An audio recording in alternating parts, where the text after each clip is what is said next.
بسم الله الرحمن الرحيم. لا يحب الله الجهر بالسوء من القول إلا ما ظلم، وكان الله سميعا عليما. إن تبدوا خيرا أو تخفوا أو تعفوا عن سوء فإن الله كان عفوا قديرا. إن الذين يكفرون بالله ورسله ويريدون أن يفرقوا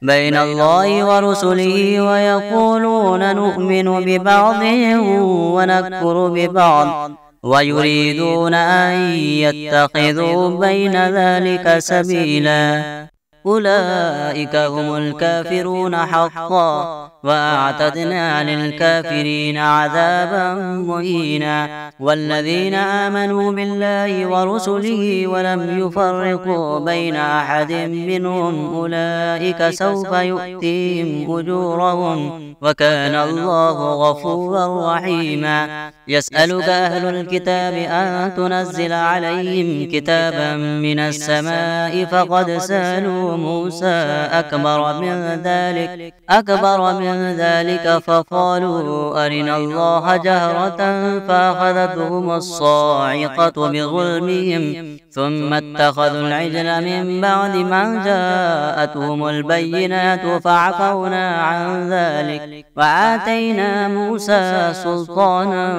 مبينا. ورفعنا فوقهم الطور بميثاقهم وقلنا لهم ادخلوا الباب سجدا وقلنا لهم لا تعدوا في السبت وأخذنا منهم ميثاقا غليظا. فبما نقضهم ميثاقهم وكفرهم بآيات الله وقتلهم الأنبياء بغير حق وقولهم قلوبنا غلف بل طبع الله عليها بكفرهم فلا يؤمنون إلا قليلا.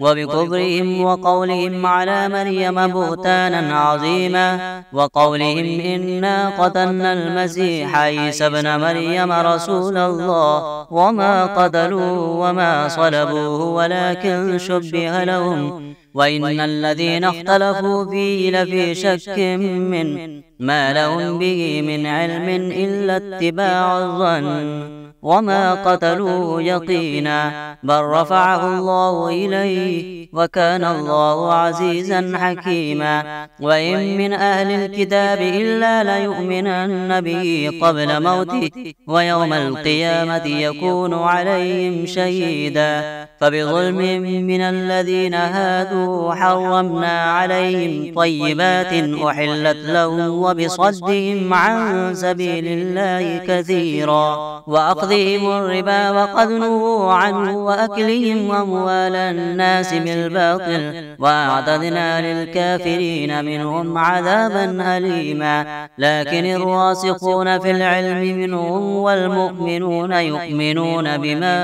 أنزل إليك وما أنزل من قبلك والمقيمين الصلاة والمؤتون الزكاة والمؤمنون بالله واليوم الآخر أولئك سنؤتيهم أجرا عظيما. إنا أوحينا إليك كما أوحينا إلى نوح والنبيين من بعده وأوحينا إلى إبراهيم وإسماعيل وإسحاق ويعقوب والأسباط وعيسى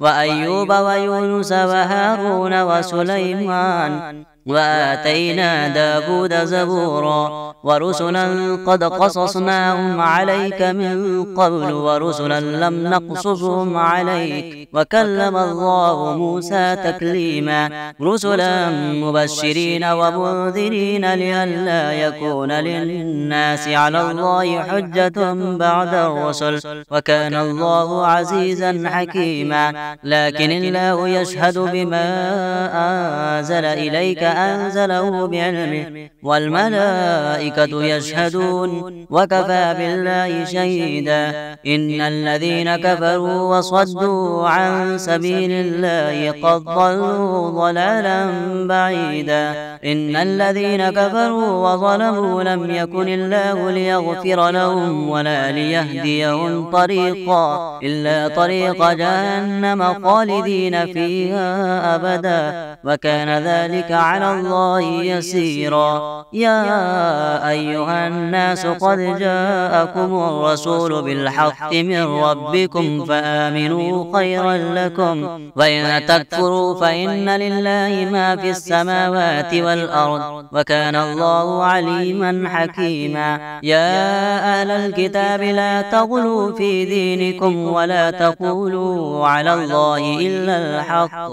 إنما المسيح عيسى ابن مريم رسول الله وكلمته ألقاها إلى مريم وروح منه فآمنوا بالله ورسله ولا تقولوا ثلاثة انتهوا خيرا لكم إنما الله إله واحد سبحانه أن يكون له ولد له ما في السماوات وما في الأرض وكفى بالله وكيلا. لن يستنكف المسيح أن يكون عبدا لله ولا الملائكة المقربون ومن يستنكف عن عبادته ويستكبر فسيحشرهم إليه جميعا. فأما الذين آمنوا وعملوا الصالحات فيوفيهم أجورهم ويزيدهم من فضله وأما الذين استنكفوا واستكبروا فيعذبهم عذابا أليما ولا يجدون لهم من دون الله وليا ولا نصيرا. يا أيها الناس قد جاءكم برهان من ربكم وأنزلنا إليكم نورا مبينا. فأما الذين آمنوا بالله واعتصموا به فسيدخلهم في رحمة منه وفضل ويهديهم إليه صراطا مستقيما. يستفتونك قل الله يفتيكم في الكلالة إن امرؤ هلك ليس له ولد وله أخت فلها نصف ما ترك وهو يرثها إن لم يكن لها ولد فإن كانت اثنتين فلهما الثلثان مما ترك وإن كانوا إخوة رجالا ونساء فللذكر مثل حظ الأنثيين يبين الله لكم أن تضلوا والله بكل شيء عليم. بسم الله الرحمن الرحيم. يا أيها الذين آمنوا أوفوا بالعقود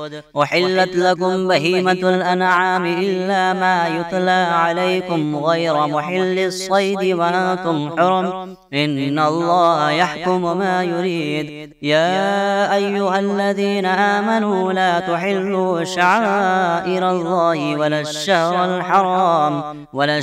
الحرام ولا الهدي ولا القلائد ولا آمين البيت الحرام يبتغون فضلا من ربهم ورضوانا. وإذا حللتم فاصطادوا ولا يجرمنكم شنآن قوم أن صدوكم عن المسجد الحرام أن تعتدوا وتعاونوا على البر والتقوى ولا تعاونوا على الإثم والعدوان واتقوا الله إن الله شديد العقاب. حرمت عليكم الميتة والدم ولحم الخنزير وما أهل لغير الله به والمنخنقة والموقوذة والمتردية والنطيحة وما أكل السبع إلا ما ذكيتم وما ذبح على النصب وأن تستقسموا بالأزلام ذلكم فسق. اليوم يئس الذين كفروا من دينكم فلا تخشوهم واخشوني اليوم أكملت لكم دينكم وأتممت عليكم نعمتي ورضيت لكم الإسلام دينا. فمن اضطر في مخمصة غير متجانف لإثم فإن الله غفور رحيم. يسألونك ماذا أحل لهم قل أحل لكم الطيبات وما علمتم من الجوارح مكلبين تعلمونهن مما علمكم الله فكلوا مما أمسكنا عليكم واذكروا اسم الله عليه واتقوا الله إن الله سريع الحساب. اليوم أحل لكم الطيبات وطعام الذين أوتوا الكتاب حل لكم وطعامكم حل لهم والمحصنات من المؤمنات والمحصنات من الذين أوتوا الكتاب من قبلكم إذا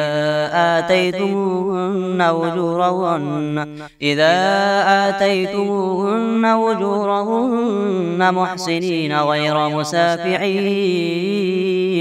غير مسافحين ولا متخذي أخدان ومن يكفر بالإيمان فقد حبط عمله وهو في الآخرة من الخاسرين. يا أيها الذين آمنوا إذا قمتم إلى الصلاة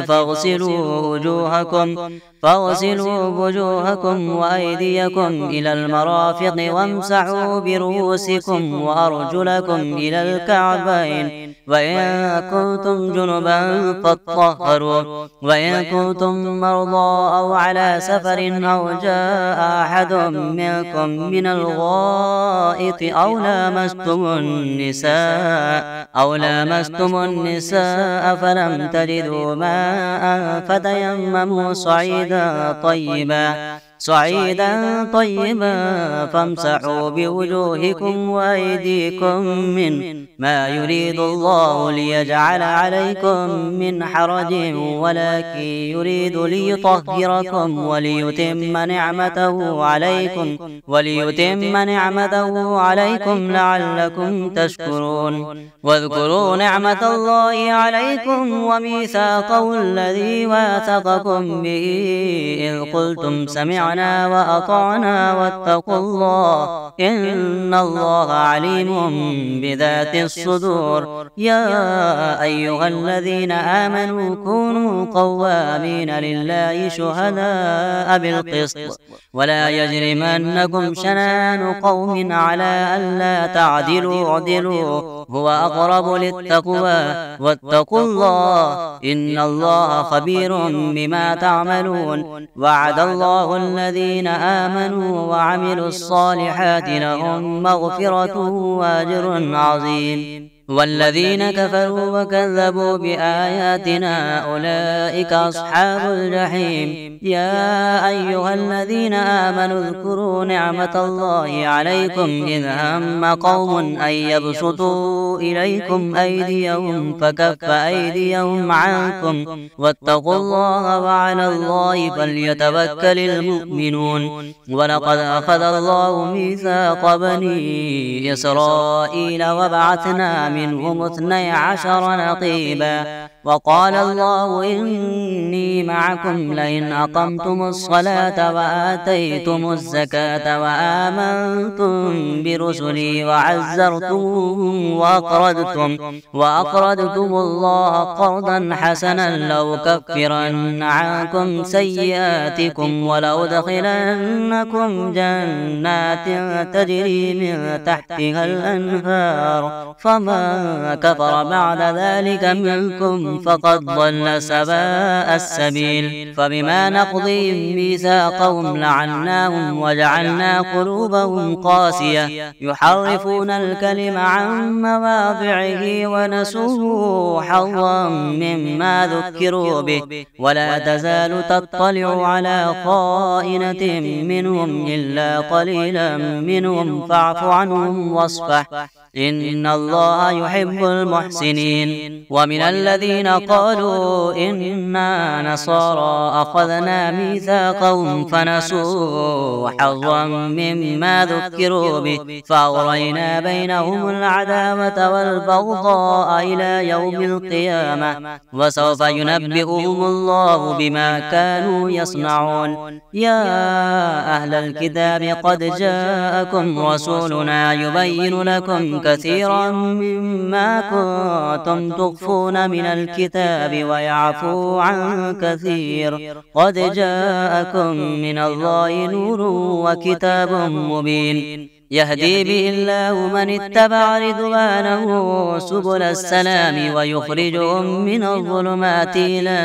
النور بإذنه ويهديهم إلى صراط مستقيم. لقد كفر الذين قالوا إن الله هو المسيح ابن مريم قل فمن يملك من الله شيئا إن أراد أن يهلك المسيح ابن مريم وأمه ومن في الأرض جميعا ولله ملك السماوات والأرض وما بينهما يخلق ما يشاء والله على كل شيء قدير. وقالت اليهود والنصارى نحن أبناء الله وأحباؤه قل فلم يعذبكم بذنوبكم بل أنتم بشر ممن خلق يغفر لمن يشاء ويعذب من يشاء ولله ملك السماوات والأرض وما بينهما وإليه المصير.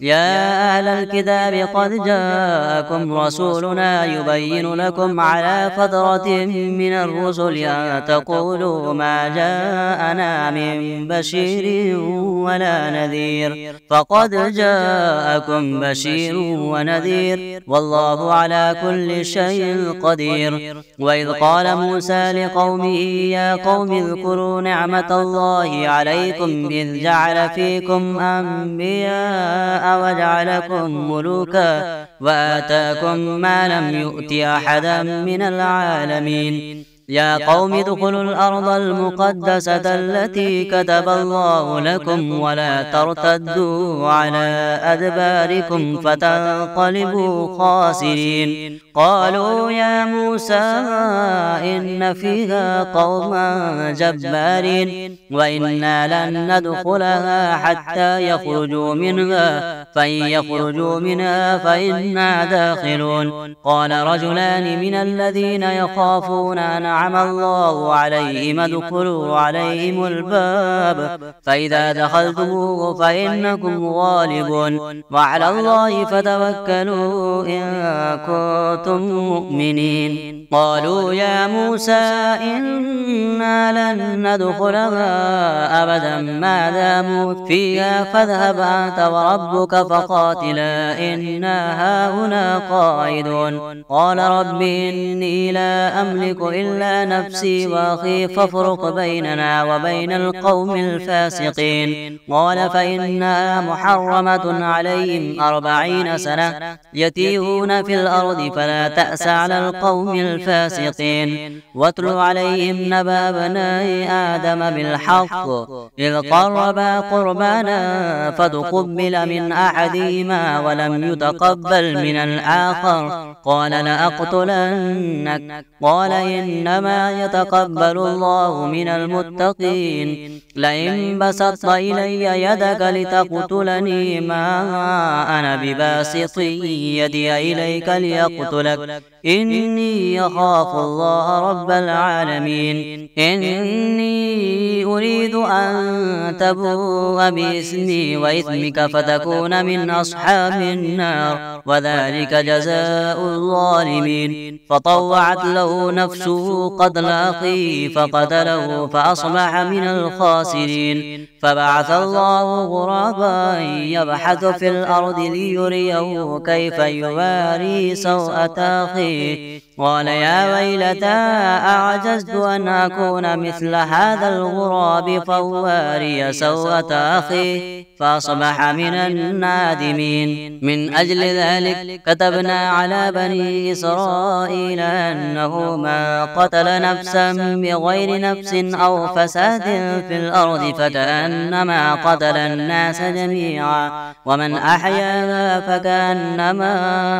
أحيا الناس جميعا ولقد جاءتهم رسلنا بالبينات ثم إن كثيرا منهم بعد ذلك في الأرض لمسرفون إنما جزاء الذين يحاربون الله ورسوله ويسعون في الأرض فسادا أن يقتلوا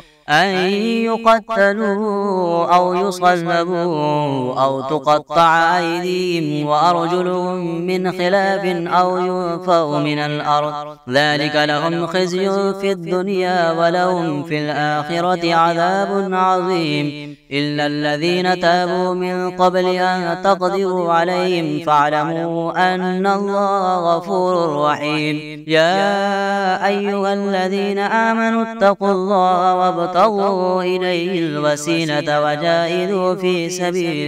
وجاهدوا في سبيله لعلكم تفلحون إن الذين كفروا لو أن لهم ما في الأرض جميعا ومثله معه ليفتدوا به من عذاب يوم القيامة ما تقبل منهم ولهم عذاب أليم يريدون أن يخرجوا من النار وما هم بخارجين منها ولهم عذاب مقيم والسارق والسارقة فاقطعوا أيديهما جزاء بما كسبا نكالا من الله والله عزيز حكيم فمن تاب من بعد ظلمه وأصلح فإن الله يتوب عليه إن الله غفور رحيم ألم تعلم أن الله له ملك السماوات والأرض يعذب من يشاء ويغفر لمن يشاء والله على كل شيء قدير يا أيها الرسول لا يحزنك الذين يسارعون في الكفر من الذين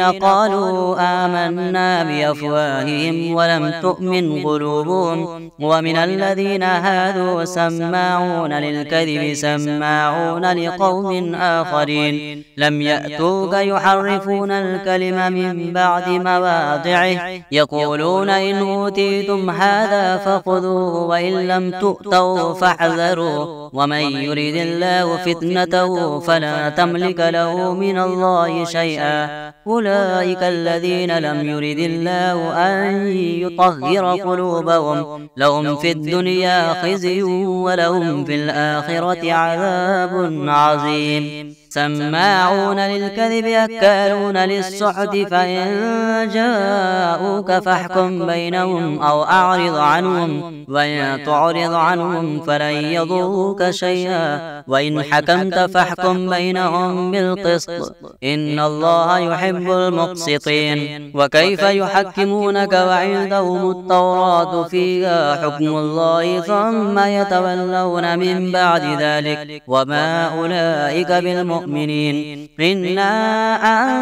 أنزلنا التوراة فيها هدى ونور يحكم بها النبيون الذين أسلموا للذين هادوا والربانيون والأحبار بما استحفظوا من كتاب الله وكانوا عليه شهداء فلا تخشوا الناس واخشوني ولا تشتروا بآياتي ثمنا قليلا ومن لم يحكم بما أنزل الله فأولئك هم الكافرون وكتبنا عليهم فيها أن النفس بالنفس والعين بالعين والأنف بالأنف والأذن بالأذن والسن بالسن والجروح قصاص فمن تصدق به فهو كفارة له ومن لم يحكم بما أنزل الله فأولئك هم الظالمون وقفينا على آثارهم بعيسى ابن مريم مصدقا لما بين يديه من التوراة وآتيناه الإنجيل فيه هدى ونور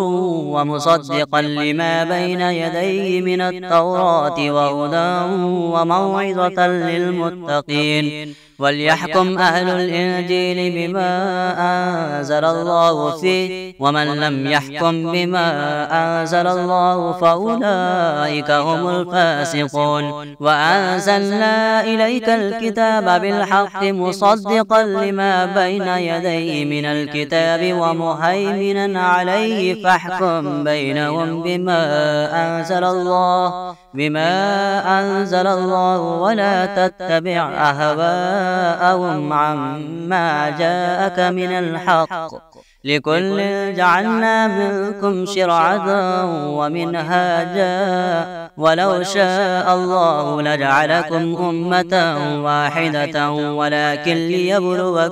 ولكن ليبلوكم فيما آتاكم، فاستبقوا الخيرات، إلى الله مرجعكم جميعا فينبئكم بما كنتم فيه تختلفون. وأنحكم بينهم بما أنزل الله ولا تتبع أهواءهم واحذرهم أن يفتنوك عن بعد ما أنزل الله إليك، فإن تولوا فاعلم أنما يريد الله أن يصيبهم ببعض ذنوبهم، وإن كثيرا من الناس لفاسقون. أفحكم الجاهلية يبغون ومن أحسن من الله حكما لقوم يوقنون. يا أيها الذين آمنوا لا تتخذوا اليهود والنصارى أولياء، بعضهم أولياء بعض،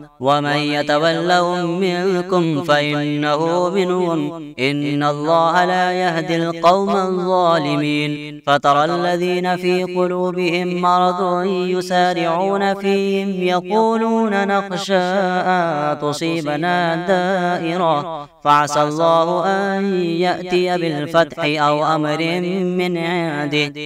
أمر من عنده فيصبحوا على ما أسروا في أنفسهم نادمين. ويقول الذين آمنوا أهؤلاء الذين أقسموا بالله جهد أيمانهم إنهم لمعكم حبطت أعمالهم فأصبحوا خاسرين. يا أيها الذين آمنوا من يرتد منكم عن دينه فسوف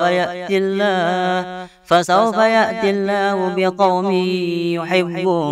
بقوم يحبهم ويحبونه، أذلة على المؤمنين أعزة على الكافرين، يجاهدون في سبيل الله ولا يخافون لومة لائم، ذلك فضل الله يؤتيه من يشاء والله واسع عليم. إنما وليكم الله ورسوله والذين آمنوا الذين يقيمون الصلاة ويؤتون الزكاة وهم راكعون. ومن يتولى الله ورسوله والذين آمنوا فإن حزب الله هم الغالبون. يا أيها الذين آمنوا لا تتخذوا الذين اتخذوا دينكم هزوا ولعبا من الذين أوتوا الكتاب من قبلكم والكفار أولياء، واتقوا الله إن كنتم مؤمنين. وإذا ناديتم إلى الصلاة اتخذوها هزوا ولعبا، ذلك بأنهم قوم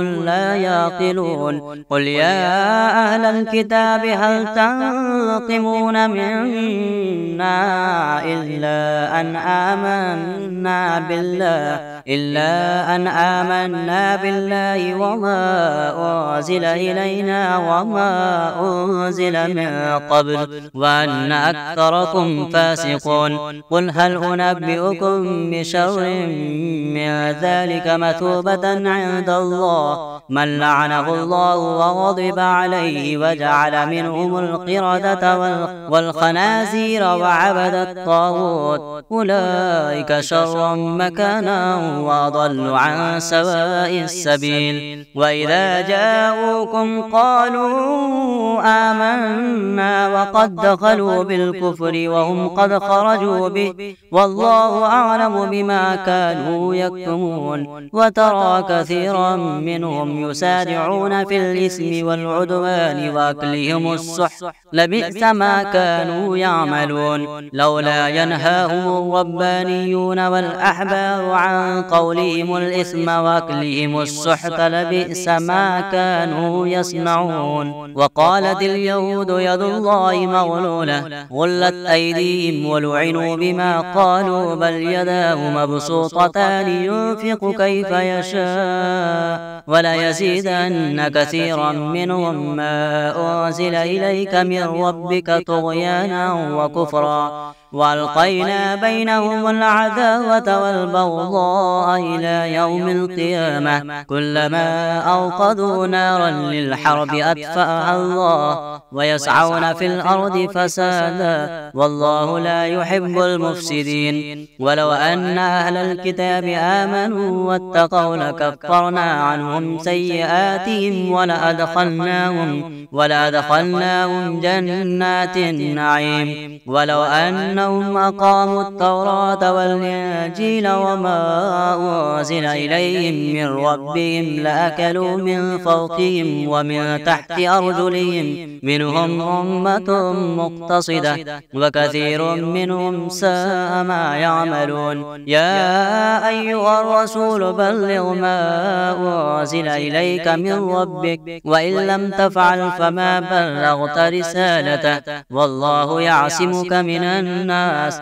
إن الله لا يهدي القوم الكافرين قل يا أهل الكتاب لستم على شيء حتى تقيموا التوراة والإنجيل وما أنزل إليكم من ربكم وليزيدن كثيرا منهم ما أنزل إليك من ربك طغيانا وكفرا فلا تأس على القوم الكافرين إن الذين آمنوا والذين هادوا والصابئون والنصارى من آمن بالله واليوم الآخر وعمل صالحا فلا خوف عليهم ولا هم يحزنون لقد أخذنا ميثاق بني إسرائيل وأرسلنا إليهم رسلا كلما جاءهم رسول بما لا تهوى أنفسهم فريقا كذبوا وفريقا يقتلون وحسبوا أن لا تكون فتنة فعموا وصموا ثم تاب الله عليهم ثم عموا وصموا كثير منهم والله بصير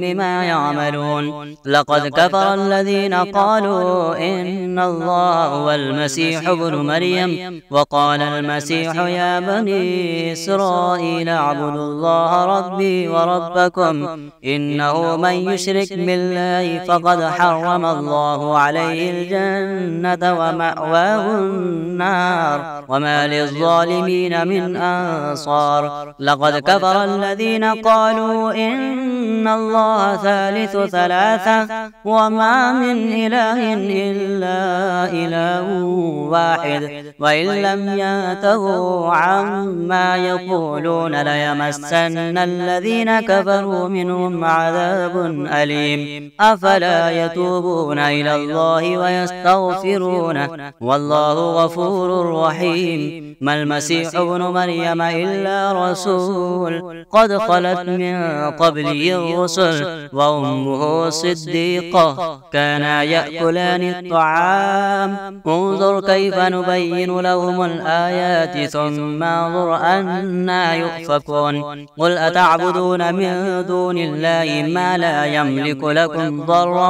ولا نفعا والله هو السميع العليم قل يا أهل الكتاب لا تغلوا في دينكم غير الحق ولا تتبعوا أهواء قوم قد ضلوا من قبل وضلوا كثيرا وضلوا ضلوا عن سواء السبيل. لعن الذين كفروا من بني إسرائيل على لسان داود وعيسى بن مريم، ذلك بما عصوا وكانوا يعتدون. كانوا لا يتناهون عن منكر فعلوه، لبئس ما كانوا يفعلون. ترى كثيرا منهم يتولون الذين كفروا، لبئس ما قدمت لهم أنفسهم أن سخط الله عليهم وفي العذاب هم خالدون. ولو كانوا يؤمنون بالله